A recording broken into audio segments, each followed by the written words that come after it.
Hello guys, welcome to my channel A. Medical Knowledge. Here we are going to discuss about the lipid digestion, absorption of lipids. सबसे पहले हमें पता होना चाहिए कि lipids होते हैं क्या। जो सबसे इम्पॉर्टेंट इसमें होता है ना कॉन्सेप्ट लिपिड्स का, कि लिपिड्स क्या है हमारे पास। लिपिड लाइपोज से निकला है, जिसका मतलब हमारे पास फैट या हार्ड होता है। और हमेशा याद रखना ये हेट्रोजीनियस क्लास होती है जो कि ऑर्गेनिक सब्सटेंस की है। Organic naturally reacting organic compound जो हेट्रोजीनियस है, इसके फंक्शनल और स्ट्रक्चरल फीचर्स के बिना पर हम इसे फाइंड आउट कर सकते हैं, डिस्टिंग्विश कर सकते हैं, एक दूसरे से अलहदा कर सकते हैं। अच्छा, ये क्या होता है कि इनसॉल्युबल वाटर में होता है, ये सॉल्युबल होते हैं क्लोरोफॉर्म वगैरह में, बेंजीन में, ईथर में, सॉल्वेंट इसमें होता है, लेकिन वाटर में हल नहीं होते। इसकी फंक्शन की बात की जाए तो 5 फंक्शन है, आपने याद रखना। पहले ये स्टोरेज हमारी एनर्जी कर रहे थे, दूसरा इंसोलेशन प्रोवाइड कर रहे थे हमें एनवायरनमेंट से, तीसरा ये कोफैक्टर फॉर एंजाइम काम कर रहे थे, चौथा ये सिग्नलिंग मॉलिक्यूल होता है और एंटीऑक्सीडेंट के तौर पर काम कर रहे होते हैं। एनर्जी की बात करें, मतलब लॉट्स ऑफ हम फैट्स ले रहे होते हैं, फिश खा रहे होते हैं, इसमें लिपिड्स की मिकदार ज़्यादा ना, आगे हम पढ़ेंगे देखेंगे भी, तो हमारे पास एनर्जी आ रहे थे। तो गुड पैकिंग होगी, हाइड्रोफोबिक नेचर के हो गए, ठीक है। इंसुलेशन हमें प्रोवाइड कर दिया, थर्मल कंडक्टिविटी को कम कर दिया, हीट को ऑब्जॉर्प्शन को इंक्रीज कर दिया, मैकेनिकल प्रोटेक्शन कर दिया, वाटर को रिपेल कर दिया, ठीक हो गया, प्रिवेंट कर दिया एक्सेसिव वेटिंग को, वेपोरेशन को स्टार्ट कर दी, मेम्ब्रेन का स्ट्रक्चर बना लिया और सेल मेम्ब्रेन बना ली। फिर कोफैक्टर की बात आती है। कोफैक्टर हमारे पास क्या होता है कि इसमें वो विटामिन के कर रहे होते हैं, ठीक है, ब्लड क्लॉट फॉर्मेशन कर रहे होते हैं, कोएंजाइम एटीपी की सिंथेसिस कर रहे होते हैं, फिर सिग्नल पैराक्राइन स्टीरॉयड आ जाते हैं, ग्रोथ और विटामिन ई। क्लासिफिकेशन की बात करते हैं, सबसे इंपॉर्टेंट जो इसमें क्लासिफिकेशन आती है वो सिंपल और कॉम्प्लेक्स आती है। सिंपल वो है जिसमें फैट और वेक्सेस आ जाती है। फैट क्या है? जिसमें ग्लिसरॉल होगा, लिक्विड हमारे पास फैट आ जाता है, ठीक है, लिक्विड ऑयल में आ जाए तो वो फैट आ गया। वेक्सेस क्या होती है? ये हमारे पास एस्टर होती है लेकिन हाई मॉलिक्यूल होता है, मोनोहाइड्रिक अल्कोहल का, ठीक होगा। दूसरी बात जो है कॉम्प्लेक्स की बात करनी है आपने। कॉम्प्लेक्स वो वाले एस्टर होते हैं जिसमें एडिशन टू अल्कोहल लगी होती है। फास्फोलिपिड्स की बात करें तो वो वाले लिपिड्स जो एडिशन टू फैटी एसिड और अल्कोहल के जो हमारे पास हो, वो हमारे पास फास्फोलिपिड्स होते हैं। अच्छा, फास्फोलिपिड इस तरह भी याद रख सकते हैं कि जिसमें अल्कोहल आ जाए, वो फास्फोलिपिड आ गया। फास्फोर्ड भी है, ठीक है, फास्फेरस ग्रुप भी है, लिपिड्स भी हमारे पास और अल्कोहल भी है। अब देखेंगे इसकी 2 टाइप्स इसने लिखे, ग्लिसरोफास्फोलिपिड्स जिसमें अल्कोहल और ग्लिसरॉल है, स्फिग्नोफास्फोलिपिड्स जिसमें अल्कोहल और सफिग्नोसफाइन है, ठीक होगा। ग्लाइकोलिपिड्स वो वाले लिपिड्स होते हैं जिसमें फैटी एसिड होते हैं, ठीक है, और सफिग्नोसिन और कार्बोहाइड्रेट होता है।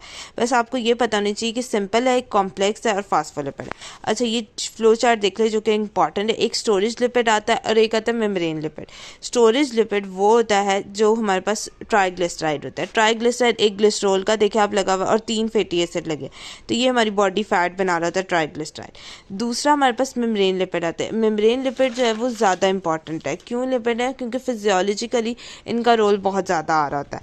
फास्फोलिपिड आता है और ग्लाइकोलिपिड आ रहा होता है। फास्फोलिपिड में ग्लाइकोफास्फोलिपिड, सफिग्नोफास्फोलिपिड, और सफिग्नोलिपिड जो होता है ग्लाइकोलिपिड हो रहा होता है, ठीक होगा। अब देखो ग्लिसरॉल लगा है, फैटी एसिड लगा है, एक फास्फोरस ग्रुप लगा और अल्कोहल लग गया, तो अब हमने कहा था ये क्या आ जाएंगे, कॉम्प्लेक्स में चले गए हैं सारे, ठीक है। Membrane lipid is a complex lipid, ठीक होगा। अब ये देखें, एक सफिग्नो लगा, एक फैटी एसिड PO2 कोलिन लग गया, fatty acid monoester. Storage of lipid क्या करे थे, ये MCQs में आ सकता है कि जो यूनिवर्सली जो स्टोर एनर्जी कर रहे थे ना लिविंग ऑर्गेनिज्म में, 1 ग्राम अगर हमारे पास फैट है ना, वो 9 किलो कैलोरीज एनर्जी स्टोर कर रहा है, ठीक होगा। अब इसमें क्या होता है कि फैटी एसिड जो होता है वो डेरिवेटिव्स जिसमें आ रही होती है लॉन्ग चेन कार्बोक्सिल ग्रुप की आ रही थी, कितने कार्बन हो जाते हैं, 24 हो सकते हैं। अच्छा, मोस्ट कॉमनली हम सी से कार्बन 16 से लेके कार्बन 18 तक लेते हैं, मतलब पालमीट और स्टीरेट ये ले रहे होते हैं, ये MCQs में आ सकता है। देन इसके बाद सेचुरेटेड और अनसेचुरेटेड की बात आ जाती है। सेचुरेटेड जो होता है वो स्टीरेट हमारे पास हमेशा सेचुरेटेड आ रहा होता है, ये देखिए सेचुरेटेड है। जबकि हमारे पास ऑलिक एसिड आ रहा है ना, वो ऑलिक ल्यूनिकेट या अनसेचुरेटेड है। अब ये स्टीरिक एसिड की बात कर लो, ये जो पैकिंग होती है ना फैटी एसिड की, वो डिग्री ऑफ सेचुरेशन पे डिपेंड कर रही होती है। स्टीरिक एसिड जो होता है वो कॉन्फर्मेशन इस तरह की शो कर रहा है, देख सकते हैं आप, ऐसे चेन लगी है। तो स्टीरिक सेचुरेटेड फैटी एसिड जो टाइटली पैक है, स्टेबलाइज कर रहे हैं हाइड्रोफोबिक इंट्रैक्शन को। अब यहाँ पे डबल बॉन्ड आ जाता है। दूसरा हमारे पास ट्राइग्लिसराइड आता है। ट्राइग्लिसराइड देखो नाम से हमें पता लग रहा है कि 3 फैटी एसिड असाइल ग्रुप लगे हुए हैं, ठीक है, और ग्लिसरॉल लगा हुआ है, ठीक है। ट्राई का मतलब मतलब 3 होता है, ग्लाइस का मतलब ग्लिसरॉल, और राइड्स का मतलब कि कोई फैटी एसिड का ग्रुप लगा हुआ है, ठीक होगा। अब देखो फैट्स और ऑयल जो एनिमल और प्लांट में होता है वो ट्राइग्लिसराइड होता है। अब देखो इसमें एस्टर फैटी एसिड आ गए, सिंपल इंपॉर्टेंट। टाइप की बात करें, एक सिंपल होता है एक मिक्स। सिंपल वो होता है जो हमारे पास ग्लिसरॉल थी fatty acid one kind of fatty acid से लगा, वो सिंपल है। मिक्स में क्या आ जाता है कि इसमें डिफरेंट फैटी एसिड आ जाते हैं। अब ये देखो स्टीरॉयड की बात आपने कर ली, स्टीरॉयड वो फैमिली ऑफ लिपिड होता है जो प्लांट और एनिमल दोनों में होगा। आगे हम कोलेस्ट्रॉल पढ़ेंगे, वो सिर्फ एनिमल्स में होता है, प्लांट में नहीं होता। पहला डिफरेंस आ गया। स्टीरॉयड जो होता है वो 7 कार्बन एटम होता है जो स्ट्रक्चरल यूनिट में है। स्टीरॉयड जो होता है ये एक्सट्रीमली इंपॉर्टेंट होता है बायोलॉजिकली, ठीक हो गया। कोलेस्ट्रॉल की बात कर ली तो टिपिकली एनिमल्स में सेल मेम्ब्रेन में 60% फास्फोलिपिड्स होता है और 25% कोलेस्ट्रॉल होता है। एनिमल में मैंने बताया कि जो हम एनिमल सेल है उसमें कोलेस्ट्रॉल है तो 60% फास्फोलिपिड है, 25% कोलेस्ट्रॉल है, बाइल एसिड को कोलेस्ट्रॉल को कंटेन कर होता है। लाइपोप्रोटीन जो कि एक इम्पॉर्टेंट टॉपिक आता है, लाइपोप्रोटीन का नाम ही बता रहा है कि इसमें लिपिड भी है और प्रोटीन भी है, और इनसॉल्युबल ग्लिसरॉल या कोलेस्ट्रॉल है। अब इसकी ना 5 क्लासेस होती है। इसको याद करने के लिए ना बेहतर तरीका ये होता है कि आपने याद रखना है पहले ट्राइग्लिसराइड जो लिवर से टिश्यू में जा रहा है, ट्राइग्लिसराइड जो लिवर से टिश्यू में जा रहा है, ऊपर हमने पढ़ा ट्राइग्लिसराइड क्या है। अब जो लिवर से टिश्यू में जा रहा है ना उसको हम कहते हैं VLDL, ठीक है, VLDL वो जो लिवर से टिश्यू में जा रहा है। अब वो जो हमारे पास कोलेस्ट्रॉल जो लिवर से टिश्यू में आ रहा है उसे LDL कहना है, V को हटा देना। लिवर से टिश्यू में जो जा रहा है कोलेस्ट्रॉल उसको LDL कह दिया, लिवर से टिश्यू में जो जा रहा है ट्राइग्लिसराइड उसे VDL कह दिया। अच्छा, जो बैक लिवर में आ रहा है ट्राइग्लिसराइड उसे IDL कह दिया, आइडियल है IDL जो बैक आ रहा है लिवर में, ठीक होगा। दूसरा हमारे पास जो आता है वो आता है हमारे पास HDL जो टिश्यू से लिवर में जा रहा है। लिपिड की मेटाबॉलिज्म की बात कर लीजिए तो लिपिड मॉलिक्यूल जो होता है इसमें कार्बन, हाइड्रोजन और ऑक्सीजन होता है डिफरेंट प्रोपोर्शन में, जिससे हम जैसे कि कार्बोहाइड्रेट्स में से तो डिफरेंट होता है लेकिन होते हैं इसमें ये भी है। अब देखो ये मोस्ट कॉमनली अबंडेंट लिपिड जो आता है वो हमारे पास ट्राइग्लिसराइड आ रहा है। अब लिपिड को ही आया, लाइपेज आया, इसको तोड़ा और इसे ग्लिसरॉल और फैटी एसिड में बना दिया, देख सकते हैं आप, ठीक है। अब ग्लिसरॉल जो है वो ग्लिसरोएल्डिहाइड फास्फेट में बना और ग्लाइकोलाइसिस हुई, पायरुविक एसिड पे बन गया पहली चेन, और फिर इससे पायरुविक एसिड से हमने क्या बनाना है एसिटाइल कोएंजाइम, और एसिटाइल कोएंजाइम क्रब साइकिल में जाएगा।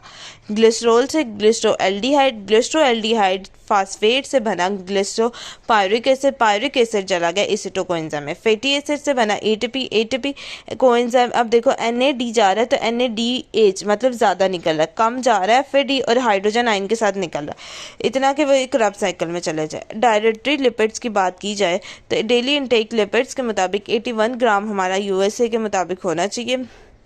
90% नॉर्मल ट्राइग्लिसराइड का होता है। किधर से मिल रहा होता है हमारे पास मीट, फिश, चीज़ में, बटर में, चॉकलेट्स में, नट्स में, सीड्स में, एवोकाट में मिल रहा होता है। अब देखिए ये जो है ना ये इंपॉर्टेंट है कि प्रोसेस ऑफ डायरेटरी लिपिड्स का स्टमक में किस तरह होता है, कि डायरेटरी लिपिड की डाइजेशन किस तरह होती है।